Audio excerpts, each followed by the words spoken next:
The clock had ticked past midnight, and after what felt like an eternity of tossing and turning in bed, I gave up on sleep. Thirst nagged at me, so I decided to get up and grab a glass of water. As I shuffled toward the kitchen, I noticed the lights in the living room were still on. It was that same night. Paul had come to stay with me. My brother, Casey, had insisted. The moment I heard what had happened to Paul, my heart ached for him. His world had been ripped apart. His wife had betrayed him, leaving his life in ruins. After being married to the same woman for years, Paul was blindsided in the cruelest way possible. Casey's son wasn't coping well with the chaos either. "Jessica, please," Casey had pleaded with me. "Take him in. He needs a safe place to land." I didn't know Paul very well, but the despair etched into his voice made it clear that he was drowning, consumed by the devastation of his wife's betrayal. As for me, I understood heartbreak all too well. Loss had already struck my family hard. 7 years ago, I lost my husband, Jacob, to a sudden heart attack. One day, we were pouring our dreams into the house we were building together, a home that was supposed to be ready in a year. The next, everything came to a screeching halt. Jacob's death turned my world upside down. The emptiness that followed became a constant companion. For years, I carried it, a quiet ache I learned to live with. But lately, the loneliness had grown heavier, more suffocating. Tonight was one of those nights when the void felt unbearable. Are you ready? Because this isn't your typical tale. It's a story about blurred boundaries, unraveling emotions, and confessions that linger in silence, waiting to erupt.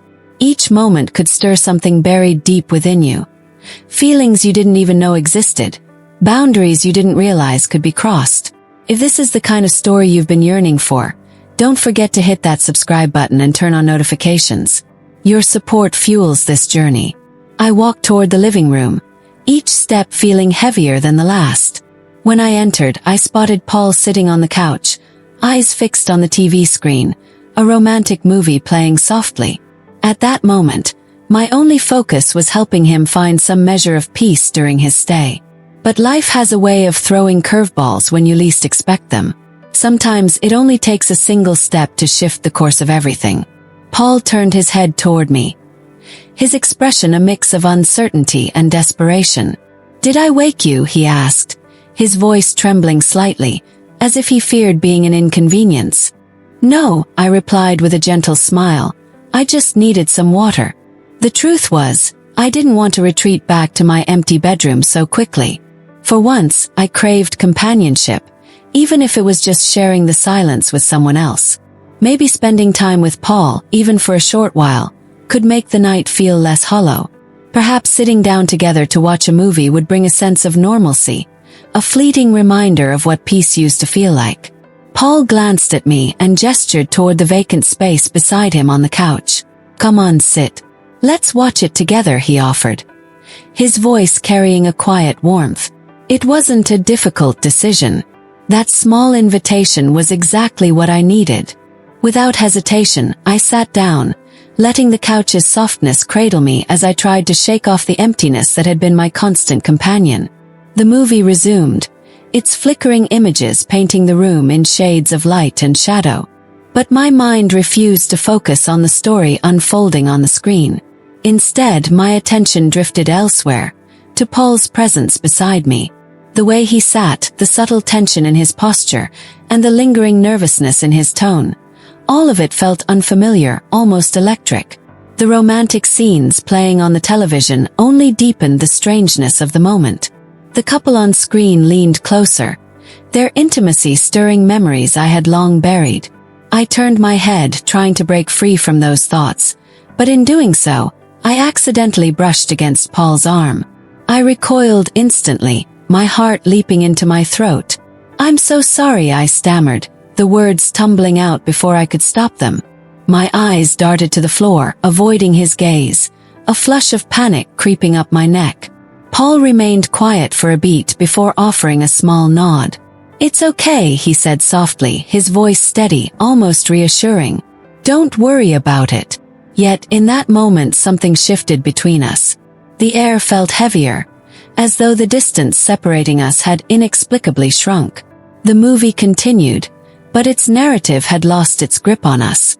Despite sitting so close, the silence between us was deafening. It wasn't the comforting kind of quiet. It was a void, each of us trapped in our own solitude.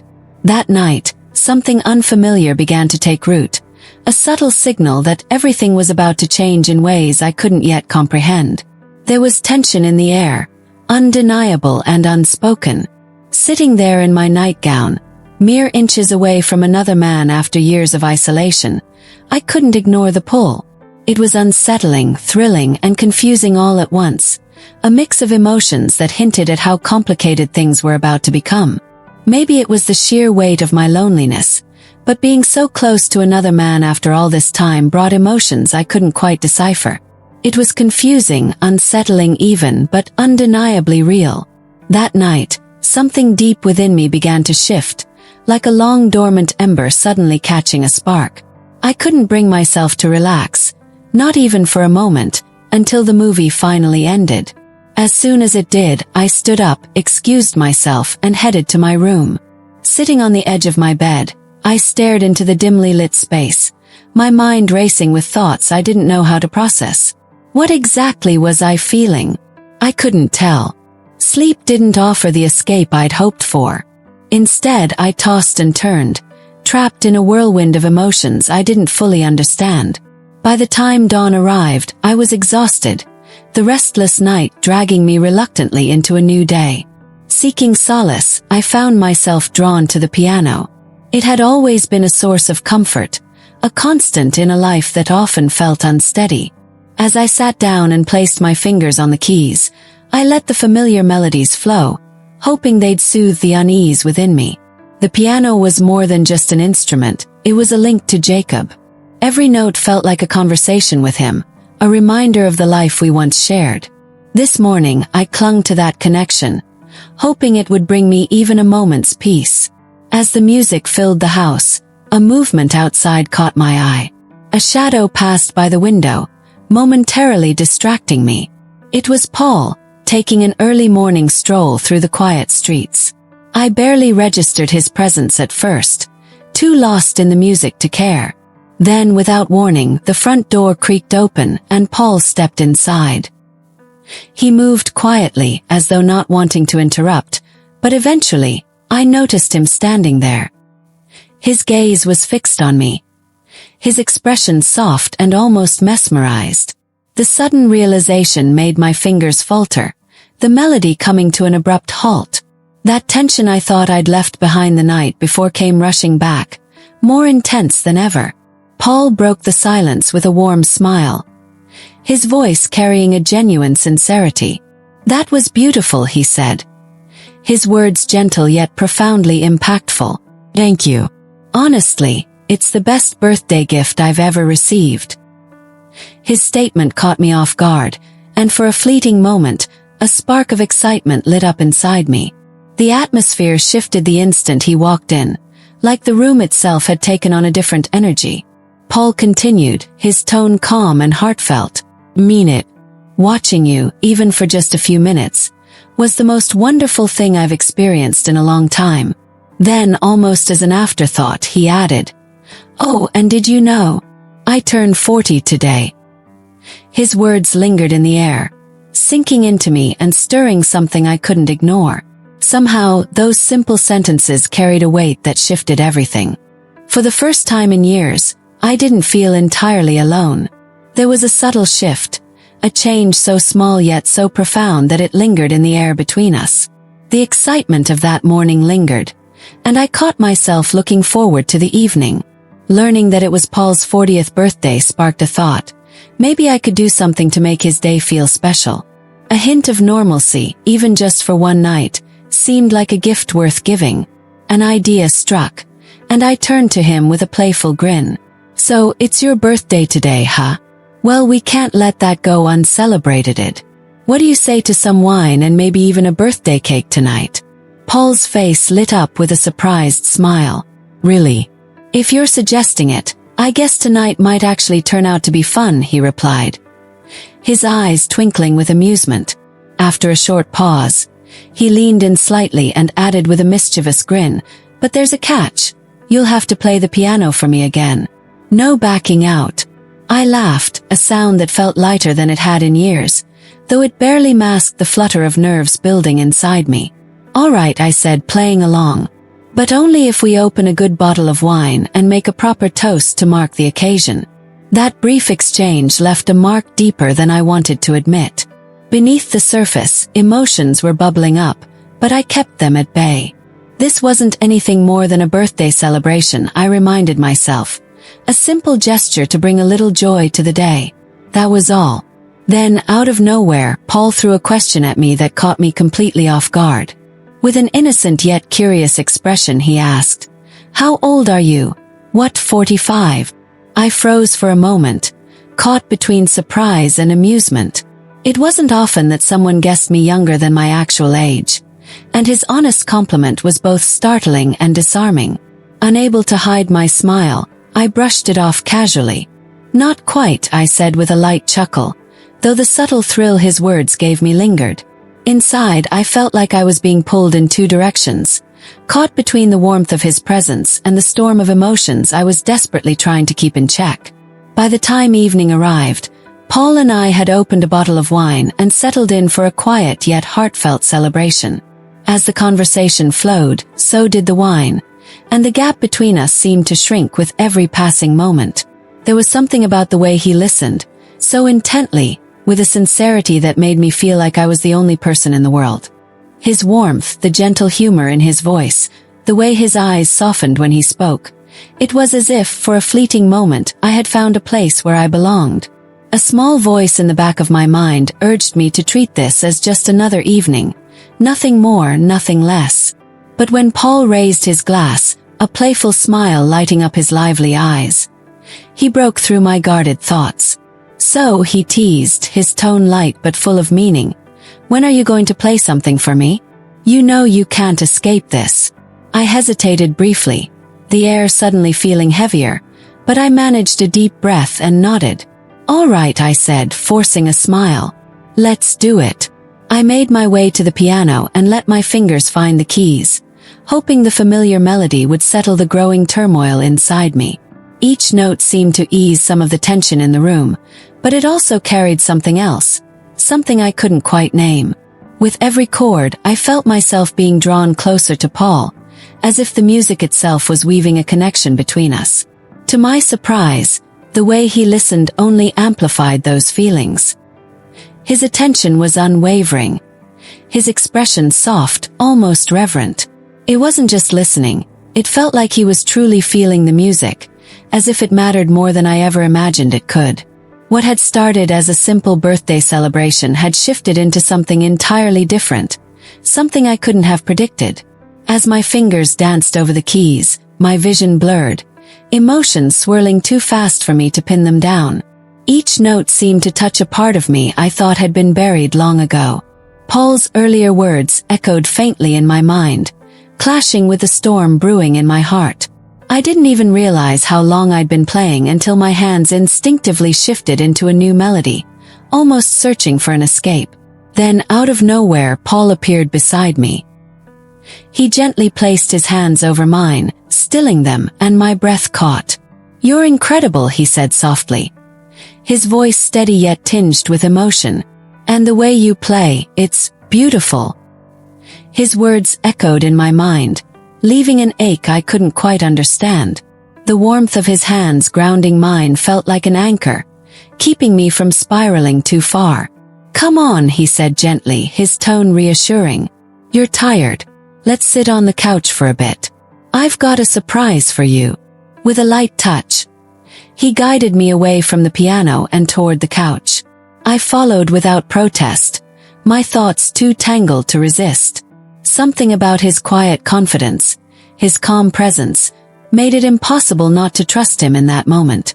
I sank into the couch, my mind still caught in the whirlwind of emotions. Paul's footsteps receded, and when I glanced up, I saw him walking back toward the piano. My heart skipped a beat as I realized Paul was playing my favorite melody, the one that had always resonated with a part of me I rarely allowed myself to feel. Each note carried a weight of memories I wasn't prepared to confront, yet I couldn't tear myself away.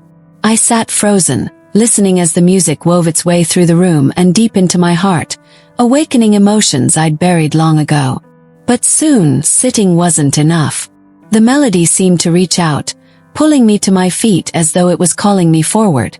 My legs moved almost on their own, drawing me closer to him, even as my heart pounded wildly in my chest. When I stopped, I was standing right beside him. My breath hitched, and I struggled to steady myself. "You're really good at this," I said, my voice trembling slightly, betraying the storm inside me. "And you're playing my favorite song." The words hung in the air, mingling with the lingering echoes of the melody. My emotions swirled in chaos, leaving me both grounded and adrift at the same time. I looked at him, searching his face for answers to questions I didn't even know how to ask. "Who are you, Paul?" I finally managed, my voice barely more than a whisper. You're really getting to me. I've never felt like this before." The vulnerability in my own voice startled me, but I couldn't help it. I was overwhelmed, confused, excited, terrified, and exhilarated all at once. Standing this close, I could feel the warmth of his breath, and when our eyes met, it was as though the world had shifted. Time seemed to stop. His gaze held mine steady and deep, pulling me into something I couldn't escape and didn't want to. My heart raced as if it were trying to match the unspoken rhythm between us. In that moment, it felt like we were the only two people in existence. The room around us disappeared, the music fading into a silence that was anything but empty. Everything I thought I knew, everything I'd been afraid of, dissolved into that single moment. It was just Paul and me, standing together in a space that felt infinite yet intimately small. His hands rested lightly on mine, grounding me in a way that was both comforting and electrifying. The gentleness of his touch was enough to steady me, but not enough to force me. My head spun, a whirlwind of feelings rushing through me, but somehow, Paul's presence kept me from losing myself completely.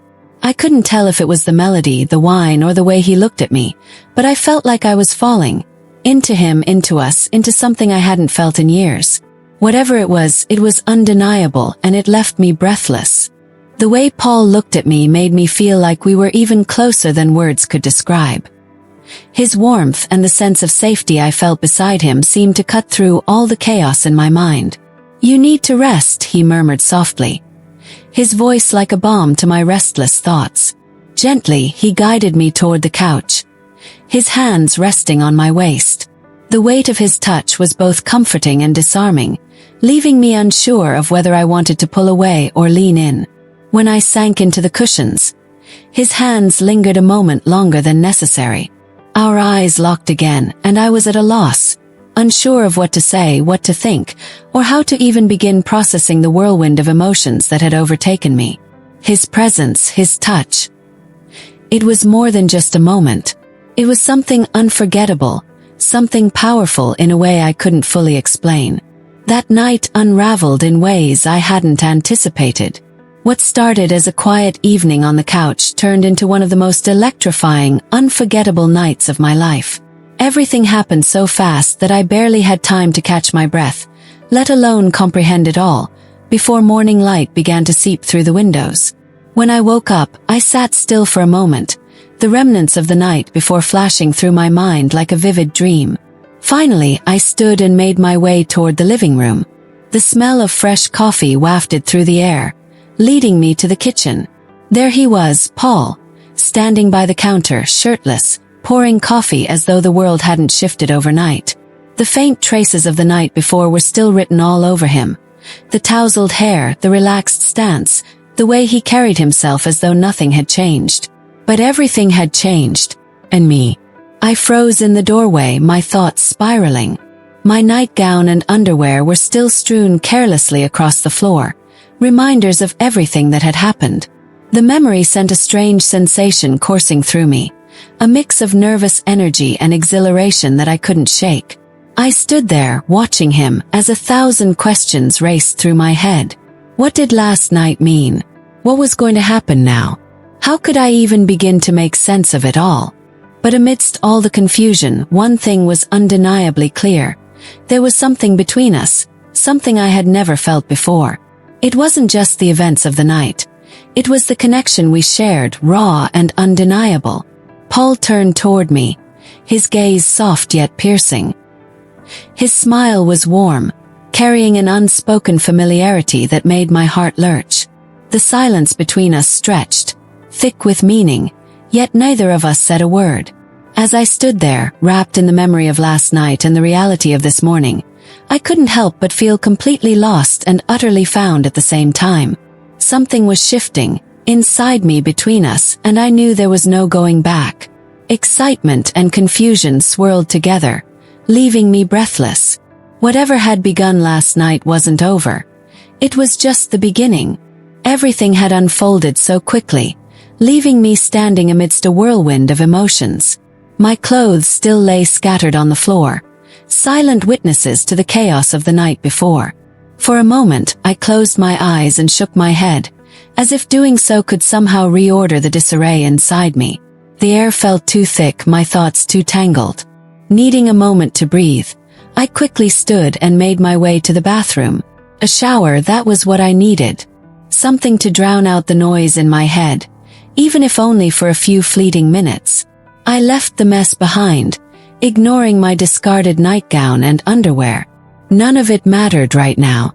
Stepping under the hot stream of water, I let it cascade over me, hoping it could wash away the confusion, the fear, and the raw emotions that had taken over. The warmth was soothing, and for a moment I felt like I could escape. But no amount of water could rinse away the memories of last night. When I finally emerged, I wrapped myself in a towel, trying to cling to the fragile sense of clarity I thought I'd gained. But then the bathroom door creaked open. Oh, he stood there motionless. My breath caught in my throat as our eyes locked, the intensity of the moment freezing us both in place. The silence between us was deafening, the weight of unspoken words hanging heavy in the air. I couldn't move. I felt completely vulnerable, exposed not just in my physical state but in every possible way. My emotions were written all over my face, and I knew he could see them. Still, I couldn't stop the words that came tumbling out of my mouth. "I don't even know what's happening," I said, my voice trembling as I clutched the towel tighter. "What we're doing, it's wrong. I know that. But it feels like I'm dreaming." Paul took a step closer, his expression as conflicted as my own. His eyes were searching, full of emotions I couldn't untangle. Guilt, longing, uncertainty. I wanted to say more, to find the right words to explain what was swirling inside me, but they just wouldn't come. Your coffee's ready," Paul said, his voice quieter than usual, with a slight tremble that gave him away. I nodded, my heart pounding, and followed him back into the kitchen. Sitting down at the table with a steaming cup of coffee in hand, I tried to ground myself, but the storm inside me continued to rage. My gaze kept drifting to Paul, and each time our eyes met, I felt the weight of everything we hadn't said. The memories of last night were vivid, their intensity almost too much to bear. Had all happened so fast, too fast. I couldn't keep up with the emotions, the implications, the aftermath. As I stared into my coffee, Paul broke the silence. "Jessica," he began, his voice strained and low. "What we did, it was wrong. I know it was wrong." His words faltered, but his guilt was plain to see, etched into his features. "Why did we let this happen?" he asked, his voice barely above a whisper. I looked up at him, my chest tightening at the raw honesty in his expression. The emotions between us were a chaotic mix of regret, longing, and something else, something I wasn't ready to name. A heavy pause hung between us as my thoughts tangled and twisted, unsure of how to put everything into words. But after a moment, I found my voice, shaky but resolute. "Yeah. Maybe it all happened too fast, but no," I said, the weight in my chest pressing down harder as I spoke. "It wasn't right. We let everything get too complicated, and now, looking back, none of it makes sense. This was a mistake, for both of us." There was a strange relief in admitting it aloud, acknowledging the truth, even though it felt like a heavy burden. Full stop, Paul said, his voice steady but gentle. I think for both our sakes we need to leave this behind. What good could come from dragging this out, especially with everything already such a mess? We need space from each other. When he said that, something inside me shifted. He was right. Continuing down this path would only hurt us both. Yeah, I whispered, taking a deep breath. Maybe this is for the best. If we leave, maybe that's the solution. It's probably the healthiest choice for both of us. Paul nodded, his expression firm. I need to do this. It's the right thing for both of us. We sat there in silence for a few moments, our eyes meeting, the weight of the decision sinking in. In that stillness, we both realized how crucial this moment was. Accepting that what we'd done, those dark moments we shared, had been a mistake. It was painful, but it was also necessary. Facing that truth was perhaps the first step toward untangling the mess we'd created. Instead of holding on to something broken, giving each other the space we needed felt like the only way forward.